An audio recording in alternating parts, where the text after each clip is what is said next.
Now, the Prime Minister Boris Johnson has personally been accused of breaking the rules during the first national lockdown.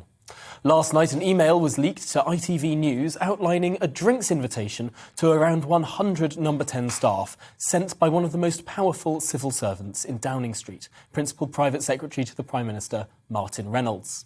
The email said, "Hi all.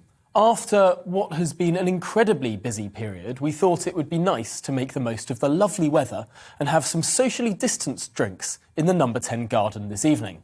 Please join us from 6 p.m. and bring your own booze!" Well, on Friday, the Prime Minister's former aide, Dominic Cummings, revealed the existence of such a socially distanced drinks email, although not its wording. He said that he sent a reply saying that the event, quote, seemed to be against the rules and should not happen. Well, let's get more on all of this now with our political editor, Darren McCaffrey, who's live for us this morning in Downing Street. Darren, first of all, what's Number 10 said since this bombshell email has been leaked? Well, not very much. They are relying on the very fact that Sue Gray is carrying out her investigation and that it is up to her to reach the truth, as they would put it. Downing Street very much relying on the fact that they will not comment until that investigation is complete. It must be said that we thought when this investigation was first launched by the Cabinet Secretary it might have been completed within days or weeks before Christmas. It is now dragged into January, and with every new revelation, Tom, you might well suggest that this could carry on for a couple of more weeks, assuming there's nothing more to come out. I think the reason this is really quite difficult for the Prime Minister is, first of all, with this latest email, it's very difficult to argue that this was not a social event. Remember that picture that The Guardian had just before Christmas in the Downing Street garden? There was chatter, wasn't there, from certain politicians that this was essentially a work meeting that may well have involved cheese and wine. That claim can't really be made this time. I don't think you're meant to bring your own booze to a work event. In addition to that, there are suggestions that Boris Johnson was there with his wife, Carrie Symonds. Again, that is very, very difficult for the Prime Minister. How can he deny that parties took place if he was at one? And it raises questions also about what he has told the House of Commons. Has he misled MPs? Because you do remember at the height of this furore at Prime Minister's Question Time on December 8th, he denied essentially the existence of parties, or that he was aware of them. Again, I'm not entirely sure that argument holds weight. If you're there, you're pretty aware that the party is taking place.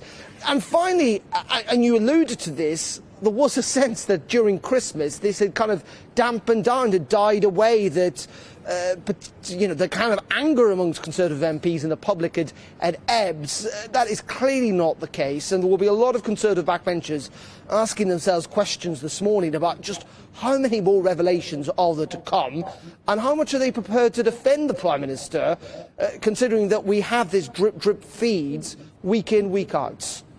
And of course, it's Prime Minister's Questions again tomorrow at midday. This seems to be a bit of a gift to the Labour Party. I wonder how long, in your opinion, can this line hold from the Prime Minister that they're going to say absolutely nothing about it until the independent investigation has concluded?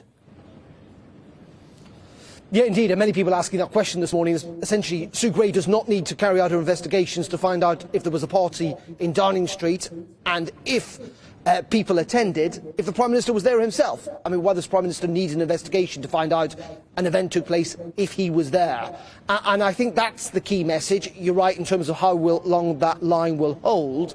Undoubtedly, the next time the Prime Minister faces questions from journalists or indeed for MPs, they will want an answer to that, and surely Boris Johnson should be able to provide a pretty quick yes or no about whether this event took place in May of 2020. As for the Labour Party, the opposition, of course they are making hay with all of this, suggesting, again, using that line that is one rule for the people inside Downing Street, the people who make the rules, and another for the rest of us. That is clearly resonating with the public. It is something that was pretty key, fundamental, I would suggest, in the changing of the poll leads in recent months, in which the Labour Party have now consistently overtaken the Conservative Party. And there will be anger out there. We heard it from relatives, didn't we, Tom, of people who had lost loved ones, particularly during the first lockdown, who couldn't go to funerals, who couldn't see their loved ones in hospitals, who are pretty, frankly, angry, frustrated and annoyed at what may have gone on inside the Downing Street garden during that first lockdown.